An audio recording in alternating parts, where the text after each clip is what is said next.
Morning, everyone. So, test is tomorrow. Same basic format as last time, 20 questions, mostly multiple choice, a couple numerical short answers. Are there any particular topics you guys want to start with or questions that you guys have? Yes? Sure, the memorization.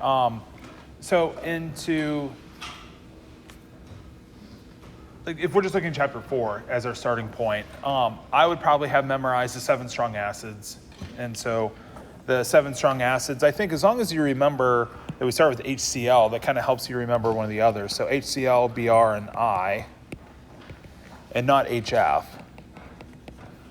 And then it's HClO3 and HClO4, and then it's nitric, and then H2SO4 for just the first hydrogen. And so those are the 7 strong acids so that we can recognize the other things we learned how to name as acids or weak acids. And so one of the other things from nomenclature was we went through naming all of these acids here. And so strong, and strong, but carbonic's not strong, phosphoric isn't strong, just to kind of see it's not all of the ic acids. Carbonic is actually kind of weird. I don't know if you know this, but carbonic acid in water actually goes to water and CO2.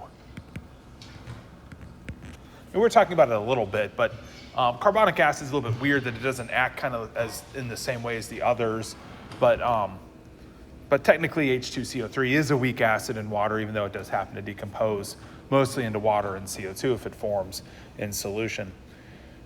So other things to memorize, I would say that the alkali metals and ammonium paired up with any anion or water soluble. So that particular solubility rule is not one that's put on the chart for whatever reason, but I think that's a pretty straightforward rule. So if you pair up lithium, sodium, potassium, rubidium, cesium, or ammonium with any anion, not just the ones on our solubility chart, then you know that that compound would be water soluble. And therefore, because it's an IC, would completely ionize. Other things to memorize. I think just the idea of the activity series, that it's the metals at the top that react with the solutions below. So when you look at the activity series, that you want to choose a metal. There's a couple questions. Trying to think of, like there's this question here, like which metal dissolves? So the metal reacts with the cations below it. So whenever you choose a given metal, let's say lead here, that lead can react with all of these cations here, but not these cations above it. And so when you use the activity series, it's to try to figure out, does one thing oxidize while another thing is reduced? So it's all about taking like a positively charged thing plus a metal, or plus something just with a 0 oxidation number. There's a couple questions. I remember one from lab that came up more, which was like, does tin react with other metals or cations? And so no, the oxidation reduction rules are talking about, these metals here reacting with the cations below, not the metals reacting with the metals. And if you have 2 solutions of cations, if you say does like lead ion react with sodium ion, the only possibility there would be maybe like a metathesis reaction, depending on what the counter ions are, but not the charge states changing.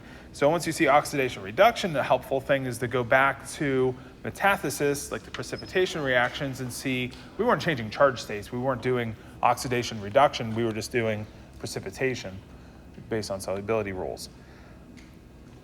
I think generally the reactions are useful to memorize, like combination, putting things together from chapter 3 is one reaction. Decomposition is the opposite. You have one substance decomposing into 2 or more. Combustion, things burn with O2 to form CO2 and water, the things being CH and O compounds. And then in chapter 4, there's a couple of reactions, metathesis, acid-base, and the redox reaction. So other topics that you guys want to talk about today?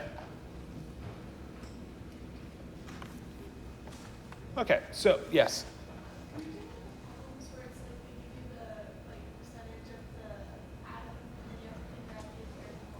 Yeah, so empirical formula problem, sure.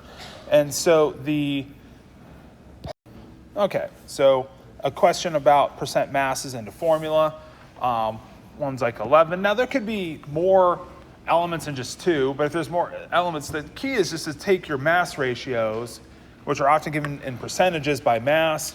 And so if a compound by mass is 80% carbon, 20% hydrogen, then we know that there'd be a ratio of 80 grams of carbon to every 20 grams of carbon in that compound.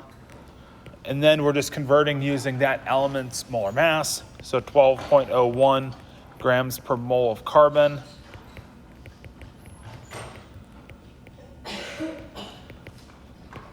So we start with the mass ratio, we go to a mole ratio.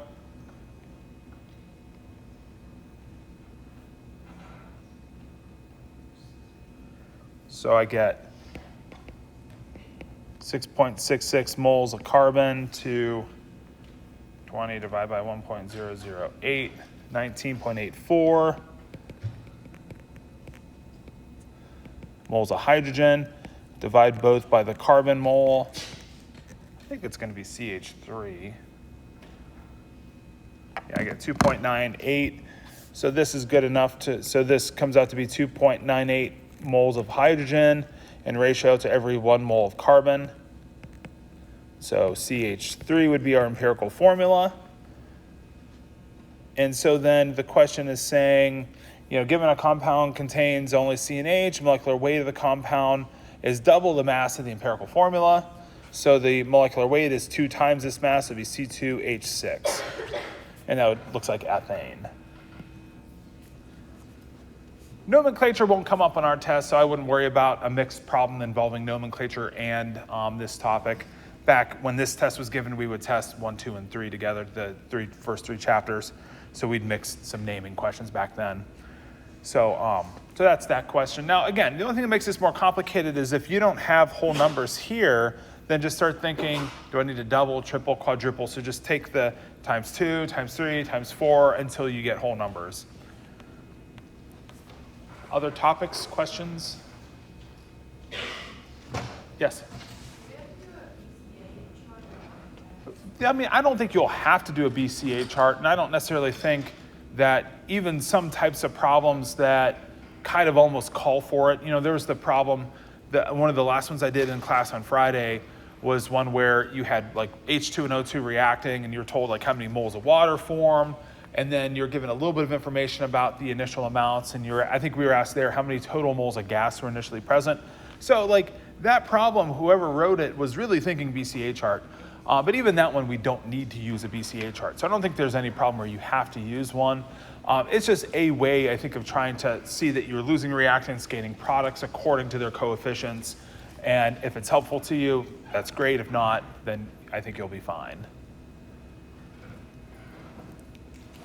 The 2 general topics that aren't on the test, one of them is like this problem here is one that we're not covering. Most of these were marked and identified in the notes for, that we're not testing you on the combustion analysis problem. So if you see any problem where CO2 and water is being formed with given masses and you're asked about the formula, don't worry about those problems. These should all have been marked on the daily quizzes in terms of not being on the exam. And then titration problems in general are covered more in lab, so we just kind of like leave it to the lab.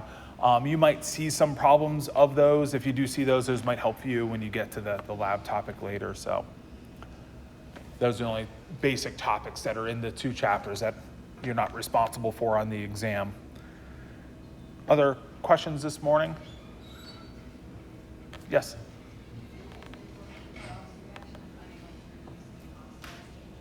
Yeah, so the actual word like agent there is one that I probably wouldn't worry so much about. But I can go over them just in case it's helpful for things in the lab or whatever. So if you had this reaction here, we can write any reaction we know from the activity series that'll happen. Let me start with one. Like let's say we have calcium solid reacting in copper nitrate to form, and that's an AQ, and that's reacting to form calcium nitrate, AQ, and then plus copper solid. And so if we're looking at this reaction here, the idea is the oxidation numbers of the solids, the elemental forms are 0, the atoms are uncharged in that form. but then we have a copper 2 plus. We know that because nitrate's a minus and there's 2 of them. So that's how I know that's a copper 2 plus. Calcium only forms a 2 plus. Nitrate's still a minus, there's still 2 of them. So nitrate's the same charge state. Nitrogen and oxygen aren't changing, it's just the copper and the calcium that are exchanging. And so the calcium here is going to 2 plus. That's calcium losing electrons during the course of the reaction. So calcium is oxidized. And then the copper 2 plus goes to copper 0. That's absorbing 2 electrons. So copper has to absorb 2 electrons to go back to a neutral charge state. So it gains electrons in the reaction and therefore is reduced. The whole idea is we're not creating or destroying electrons, we're just exchanging them between atoms. But then we could also apply the term oxidizing agent. And again, I don't think that this is a phrase you'll see on the test. And I used to mention this in class, it gets a little confusing, but calcium solid, we can call it the reducing agent. And then you usually apply it to the substance. So you usually call the entire substance that contains the copper ion. So you call the copper nitrate solution the oxidizing agent. If I can spell this morning, oxidizing agent. So you see the word agent afterwards, it means it facilitates that thing for something else. So a reducing agent isn't reduced, but it allows something else to be reduced. And then the oxidizing agent itself isn't oxidized, it allows something else to be oxidized. And so if you're gonna allow something else to be oxidized, then you need to be reduced. And so the word agent here is kind of the whole idea is it facilitates that thing in something else. So think about like an agent of a movie star. Is that agent a movie star? Usually not. You know, usually there's somebody in business, somebody in the industry who understands the process. They're not somebody who actually is physically in movies themselves. And so the agent is just a facilitator of that thing of something else. And so a reducing agent is actually oxidized in the process. So again, it might come up in lab. If it did come up in lab and you missed something on that, apologies for me not bringing that up. But the word agent is just the facilitator of that thing in something else. Questions, directions, topics, anything you guys want to hear about more than anything else? I'm guessing probably chapter 4 is where you guys want to hear more about today than chapter 3. Yep. Sure. So let me do it this way. So the M1 V1 equals M2 V2. When you see this equation, I sometimes like to write it MIVI equals MFVF, even though it means the same thing. But the key is that this equation, both these are for dilution. If you go back, now we're not really testing titration, so maybe it doesn't matter so much, but these equations don't really work for titrations. In titration problems, you will have often, molarities and volumes, and oftentimes you'll have an unknown molarity and then 2 volumes and another molarity. So in titration problems, you may think that these equations apply, but they really apply for dilution. That's where you're just adding water to change concentration.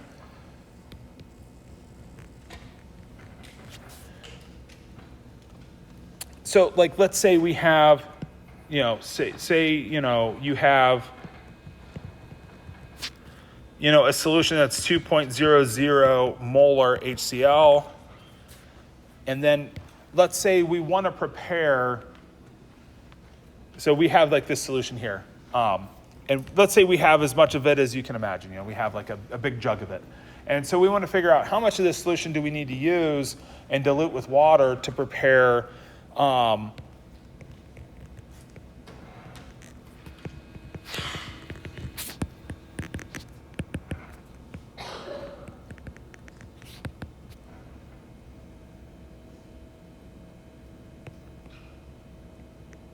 we want to know how much of that solution is required to prepare, say, 250 milliliters of 0.250 molar HCl.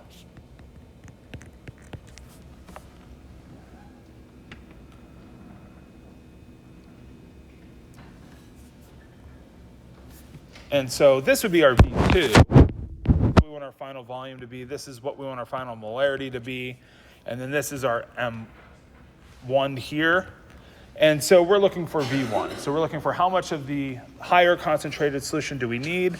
And so when we're thinking M1 V1 equals M2 V2, and we're going to try to solve for the V1 here.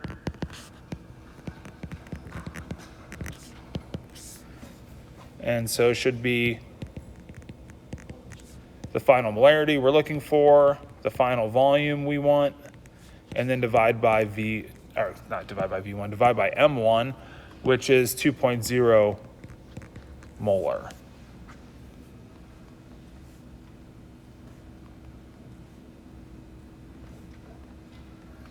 So I get 31.25, call it 31.3 milliliters. So the idea would be that we take 31 milliliters of the 2 molar solution, maybe put it into a container that has a little marking at 250 milliliters, maybe a graduated cylinder or a volumetric flask, and then we fill with water to dilute the solution and mix it to that 250 total milliliter mark. Now, presumably it'll take roughly 250 minus 31 milliliters of water, so probably taking, 230 or so milliliters of water to fill to the point. But the idea is you're taking pure water and a concentrated solution, and then you're diluting the solution by adding that pure water and preparing the desired solution. So the idea of these problems would be either A, try to identify M1, V1 versus M2, V2, and can we apply the terms, and identify which one's M1, which one's M2, et cetera. Another thought could be, could we just use the idea of molarity? So like molarity, another thought here would be, we could also just go back to molarities, moles over volume. We could figure out how many moles of HCl are in this quantity here, and then figure out how much of this solution is required to deliver that number of moles. So we could go back to the definition of molarity too, and think through without even using an equation and still get to an answer with this topic here. So I think we have a lot of tools at our disposal if we understand the units, so that we have maybe more than one way to think through a problem, but we could easily have figured out the moles for here, and then that's the same moles that we need to be delivered by that concentrated solution. I'm not going to go through the math, but a second way to think through the problem there. Other topics that you guys want to hear about more than others? Yes?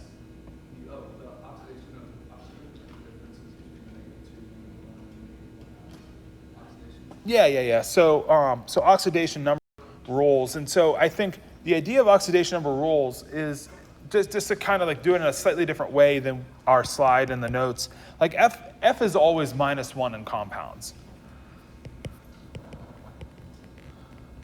Meaning other things adjust to fluorine being negative. So when we look at OF2, the F's negative, so oxygen goes to +2. And so fluorine's always -1. Oxygen is -2 with exceptions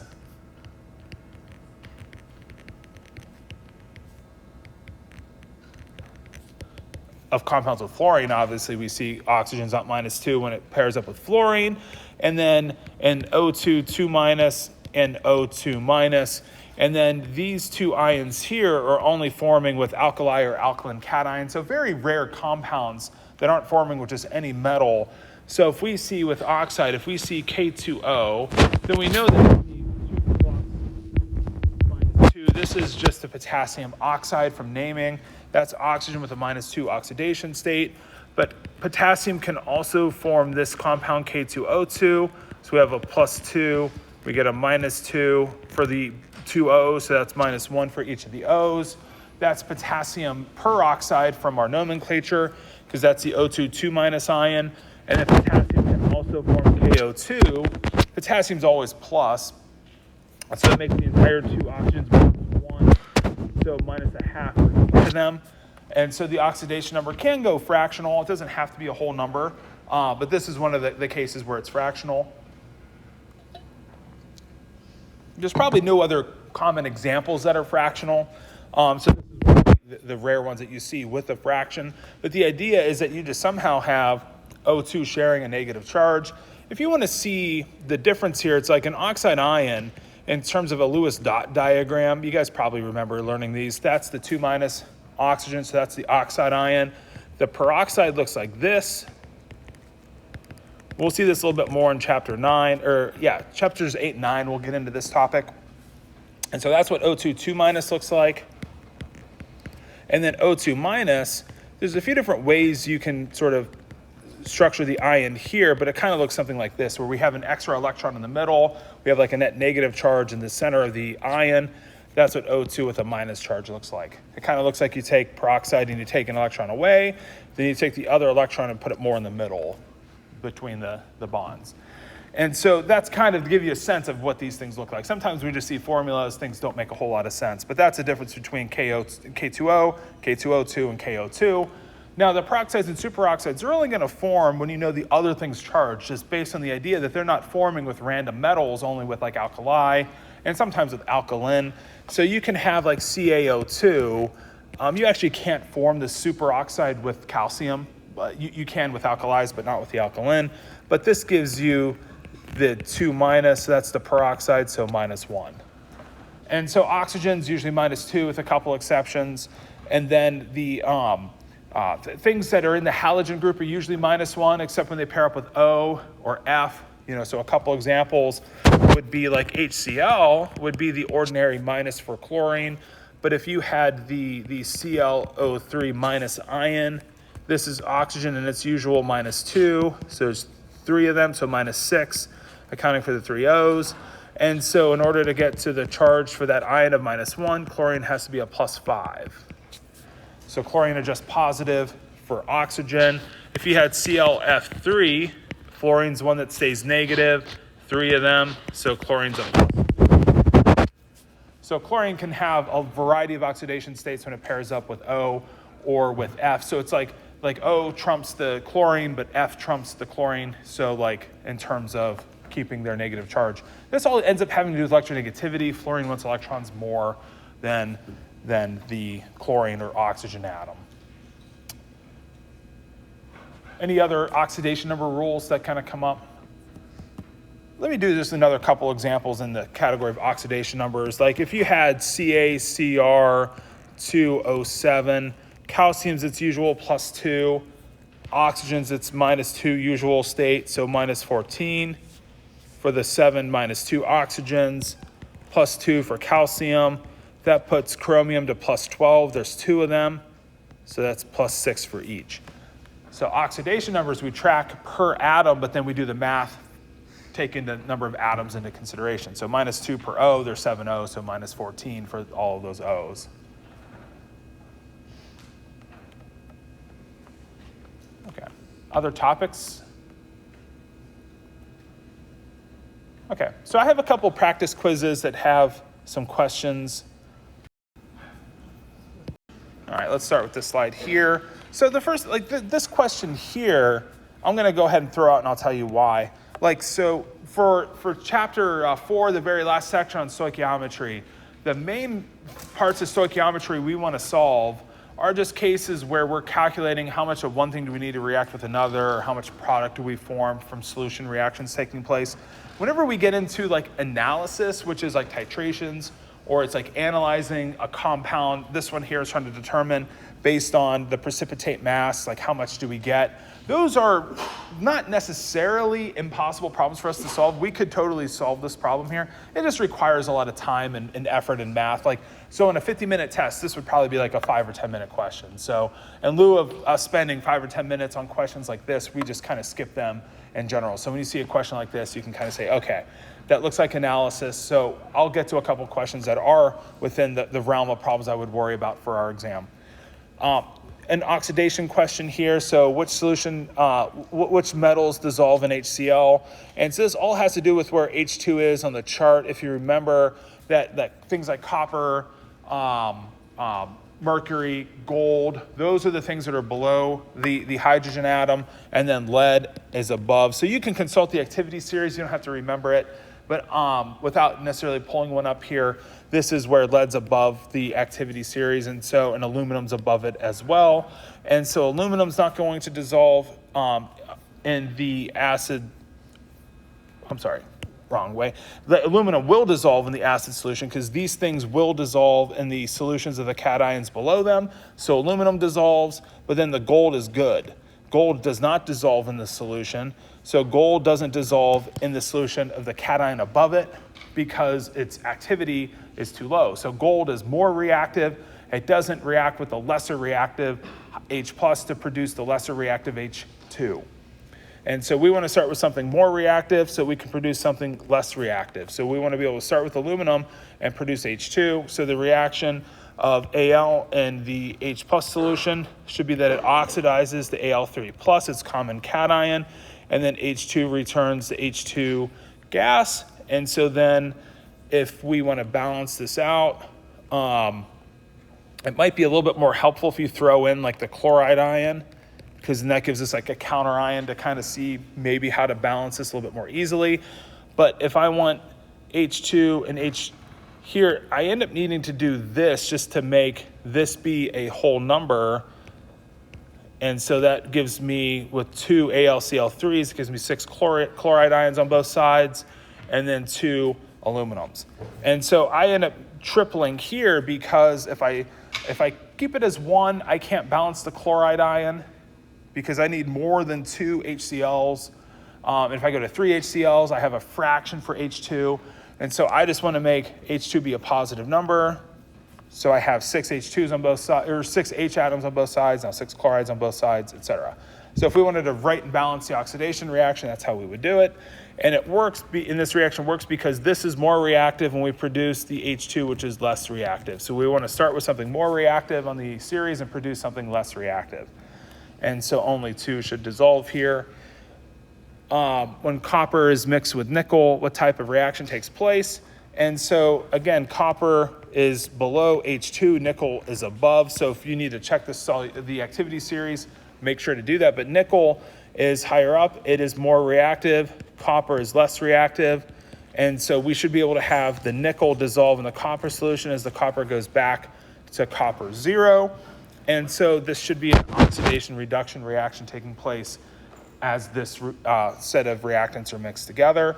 And so we should be getting nickel plus copper 2 plus, forming nickel solid plus nickel 2 plus copper solid. And so the AQ versus solid, the AQ means the ions in the solution. The solid is it's a strip of metal. It's like a metallic strip, perhaps at the bottom of the reaction mixture. So we're exchanging nickel for copper in this reaction onto like a metal plate.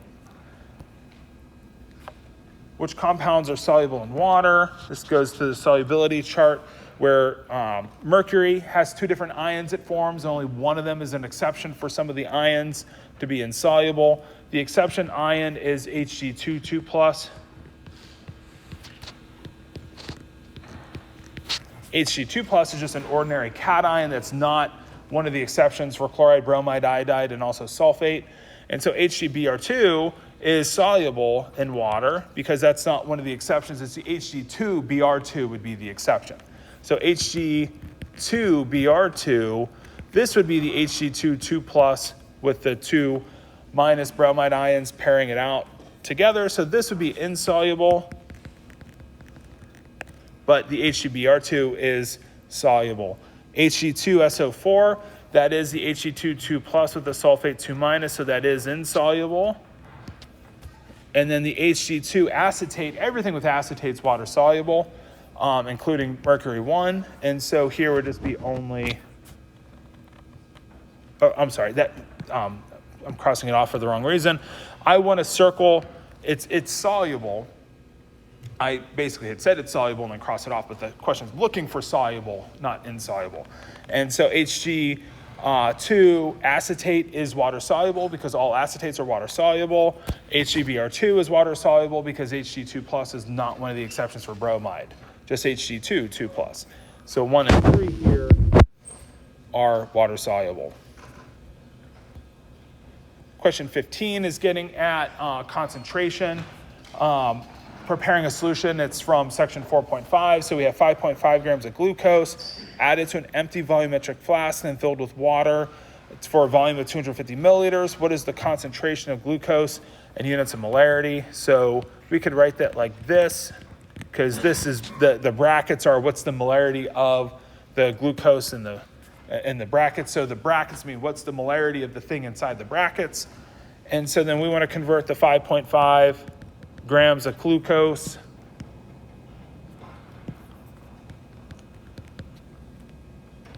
And so we want to use the molar mass of 12.01 times 6 plus 1.008 times 12 plus 16.00 times 6. So it's 180.2.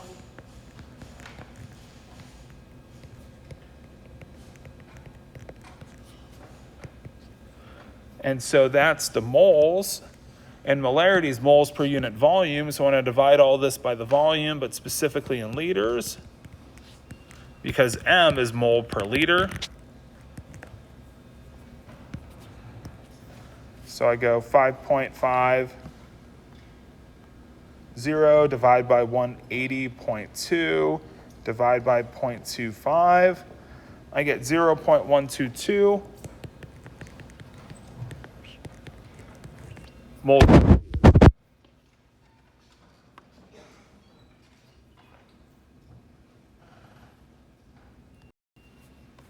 Let's look at a couple other questions here.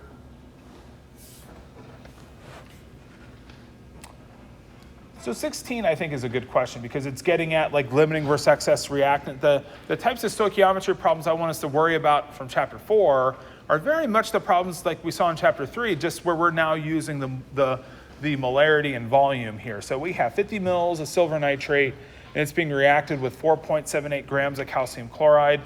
Can we figure out the limiting versus excess reactant for this problem? And I think we can. And so let's write the reaction that should take place. So AgNO3, that's an AQ, water soluble. We know it's water soluble too. If you're given the molarity of a solution, you know it's soluble, right? Because that's telling you it's the solute in the water. And so that plus CaCl2, that's a water soluble compound. Now this should react to produce whatever is insoluble here. That's going to be AgCl, because that's insoluble in water. And then the other product would be calcium nitrate, which is water soluble. And so to balance this out, I need 2 nitrates, so 2 in front of Ag, 2 in front of AgCl. It gives me 2 chlorides on both sides, 2 nitrates, 2 silvers, and a calcium. And so then if I think, well, I could think BCA chart, but if I'm thinking BCA chart, I'm probably calculating the moles. I'm taking the molarity times the volume, but the volume in liters.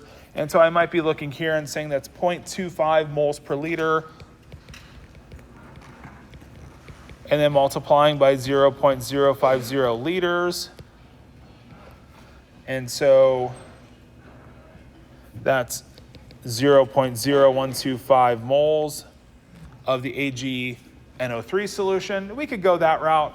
Probably thinking dimensional analysis might be a better route. So another way I might think of solving this problem would be, what if instead of trying to figure out the B, I would also then convert the 4.78 grams of this to moles if I wanted to plug into a BCA chart. So the key would be, if you do use a BCA chart, start with moles that you know before, and then have your change just be whatever the coefficients are, so minus 2x minus x. But if we just use dimensional analysis, we can probably ask the question like this: how many grams, let me write it here, of the calcium chloride do I need to react with all of this moles of the AgNO3? And so I can start with the moles of AgNO3. I'll rewrite this here too. So if I take 0.250 moles per liter, actually just 0.25 according to the stoichiometry, so 0.25 moles per liter of that solution times 0.050 liters of that solution. That's the moles of the AgNO3.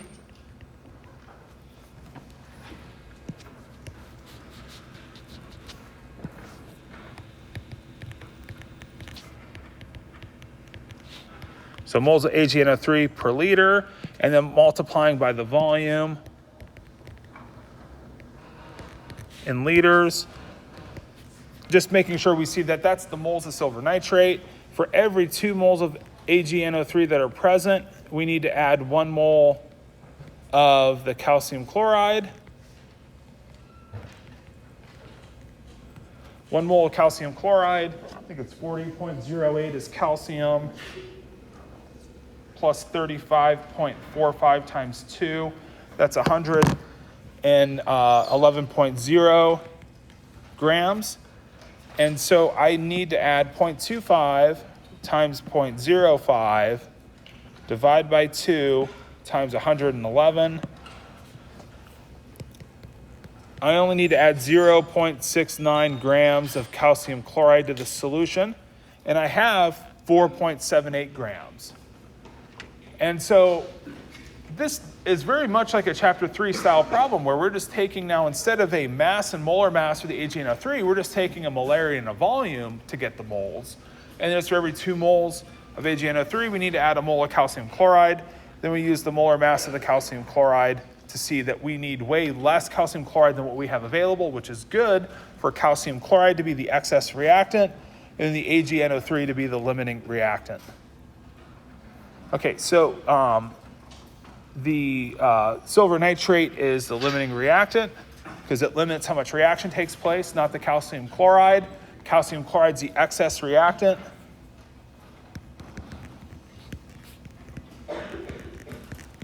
So we have 4.78 grams available, so that's good. We're only going to use, about 0.7 grams of that. And then, so we have calcium chloride left over, and then the AgCl is what's precipitating here. AgCl is the precipitate that forms during that reaction. How about yes? The silver nitrate is the limiting reactant because what we did was we in chapter 3, one of the ways of finding a limiting reactant would be figure out how much of one reactant you need to react with the other. And so we did this problem by saying, well, how much of the calcium chloride do we need to react with all of the AgNO3? Because one of 3 things can happen. Either we're going to need more of the calcium chloride than what we have available, in which case AgNO3 would not be the limiting reactant. We are either going to find that we need less, like we did here, less calcium chloride than what we have available, in which case then that would make AgNO3 the limiting reactant, or you'll find that precisely they are in the stoichiometric relationship. If we calculated here in this problem, if we went through this math and we end up finding that we needed precisely 4.78 grams of calcium chloride, then both the reactants would be limiting reactant. So it's possible if you mix precisely for every 1 mole of AgNO3, 2 moles of calcium chloride, if you add 2 moles of AgNO3 for every 1 mole of calcium chloride, then we would have the perfect stoichiometric relationship, and we'd have both reactants be the limiting reactant. And so chapter 3 solution to this problem is just figure out how much of one reactant is required to completely react with the other, and then compare with the amounts that are available for that second reactant. Okay. Let's look at a problem where we're trying to work out, like number 17, something about spectator ions or something about the full ionic versus net ionic reaction. And so the reaction taking place is lead chlorate. Now this used to be on our solubility chart like nitrates and acetates. All chlorates turn out to be water soluble. But so everything with the chlorate's water soluble, but PbSO4, when we swap here with the potassium, PbSO4 is insoluble. So I'm going to write this math down here. So I have the reaction of lead chlorate,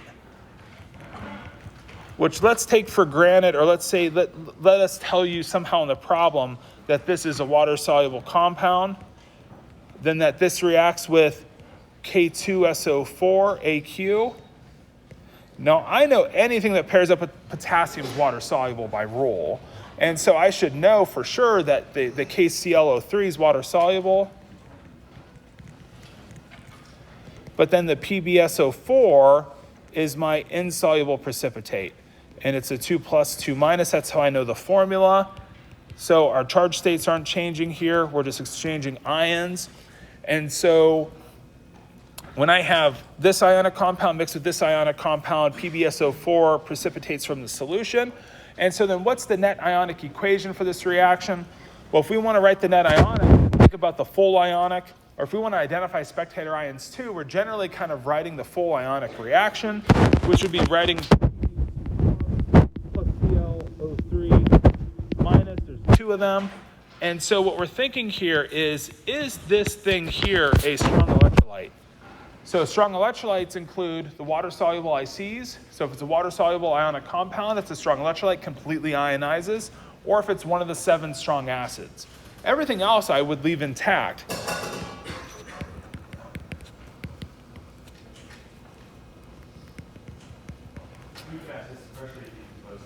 What's that? Yeah, but then in the equation, we would leave them molecular. So like if we had, and we could show a quick example of that, but if we had something like HF appear in the reaction or water, we'd leave those as HF and water. And so then we form PbSO4. Now the key is that this is not a strong electrolyte. So I don't break apart the PbSO4 because it's not even really appropriate to call it a non-electrolyte. It's just not in the solution. It doesn't get a term we give to solute particles because it's not a solute. And then K plus, and then chlorate ion. And then I didn't balance before, but there should be a 2 in front of this to put the chlorate and the potassium into balance. So 2K plus and 2 chlorate ions.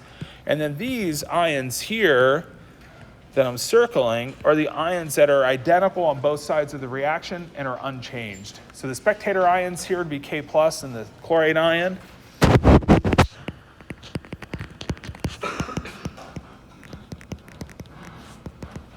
So the idea of spectator ions is they don't change during the course of the reaction. And then the net ionic reaction would be Pb2 plus sulfate goes to PbSO4. So that would be our net ionic. All the charged ions are really AQs. And again, sometimes I don't write the AQs because it messes up the page, which is already pretty messy. But we have 2 AQs, water-soluble ions, pairing together to form the insoluble solid. And so you have a bunch of ions in solution, and then those bunch of ions pair together, you get a lot of solid that forms during this reaction is the idea. And so you can do this with acid-base reactions too. So if you have an acid and a base, the question would just be, is it a strong acid, strong base, where they're fully dissociated, forming their products then where water is the non-electrolyte?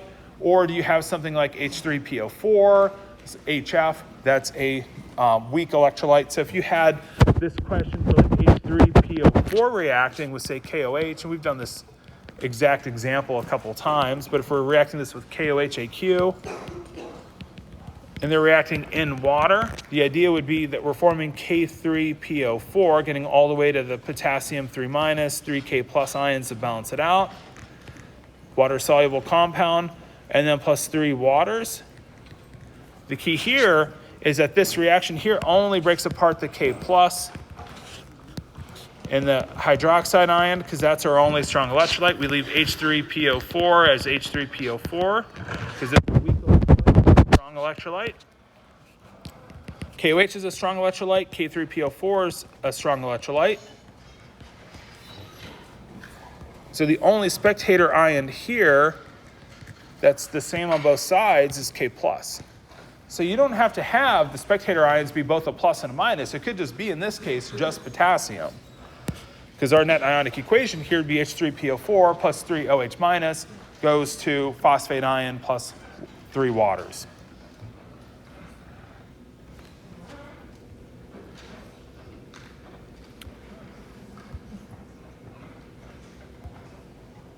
So let's look at maybe a couple more chapter 4 questions and wrap up our session here.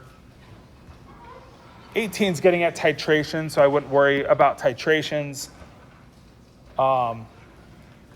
19, so a solid monoprotic acid. See the word titrate here. This is a titration problem. We can skip that one. So we're not covering titrations for the exam. Like 20 is getting at using a titration to determine concentration. So okay. Let's do a problem just of, let's say you have So let's say we have HCl, AQ, plus calcium hydroxide, AQ, and it's forming calcium chloride, AQ, plus water. So we need 2 H plus ions to react with the 2 OH minus ions to produce 2 waters. Water is a liquid state here. And so we have this reaction taking place here. And so let's say we have 2.50 grams of calcium hydroxide. And that's pure, like a pure solid. We're gonna dissolve that into water. And then we wanna know how much HCl is required to react with it. So how much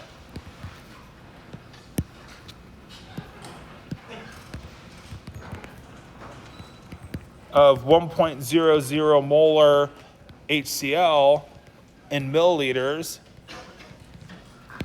is required to neutralize 2.50 grams of calcium hydroxide solid.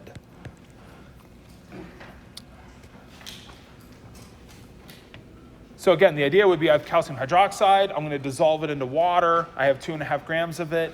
Neutralize just means an acid-base neutralization reaction. The word neutralize is to completely react with, so how much of the 1 molar HCl solution do I need in milliliters to completely react with 2.50 grams of calcium hydroxide? And so, again, I could set up a BCA chart, I'm not going to, but we can start with the number of milliliters of the HCl solution is what we're looking for, and then we start with the 2.50 grams of calcium hydroxide. Now we need to go to moles, so I need the molar mass. So 40.08 calcium, 16.00 times 2, 1.008 times 2. So it's 74.10 grams per mole of calcium hydroxide, just using the periodic table. And then according to my balanced reaction, for every 1 mole of calcium hydroxide that's present,